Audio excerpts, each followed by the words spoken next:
இப்போ உங்க தங்கச்சி கிட்ட உங்களுக்கு பிடிச்ச விஷயம் அப்படின்னா நீங்க எதை சொல்லுவீங்க? பிடிச்ச விஷயம்னா அவ வந்து எனக்காக யார்கிட்ட வேணாலும் சண்டைக்கு போவா. ஈவன் மை பேரண்ட்ஸ் அதுக்கு நான் தப்பா கூட பண்ணி இருந்திருக்கலாம், அவங்க அதுக்கு வந்து அப்போஸ் பண்ணிருக்கலாம். பட் இருந்தாலும் அதுக்கு அவ சண்டைக்கு போவா.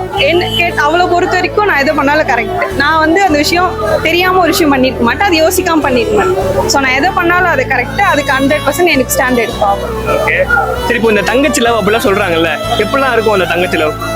தங்கச்சி லவ் எப்படி இருக்கும்னா ஸ்டார்டிங் லைக் எல்லார் வீடு மாதிரி சண்டை எல்லாமே இருக்கும். But end of the adulthood வரும்போது தான் they know the who we are, who each other.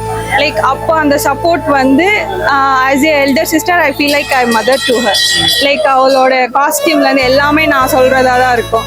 Even அவள் ஷாப் போனாலுமே எனக்கு தான் நெக்ஸ்ட் கால் இருக்கும். லைக் பேரண்ட்ஸ் கூட அந்த கால் இருக்காது, எனக்கு தான் அந்த கால் இருக்கும். நான் இது பண்ணட்டா, அது போட்டா, லைக் மூவிக்கு போகிறதா இருந்தாலும் நான் இந்த மூவிக்கு போகலான்னு இருக்கேன், நான் போட்டா, இவங்க கூட போட்டா, லைக் எல்லாமே வீட்டுக்கு பெர்மிஷன் வாங்குறாளான்றது எனக்கு தெரியல.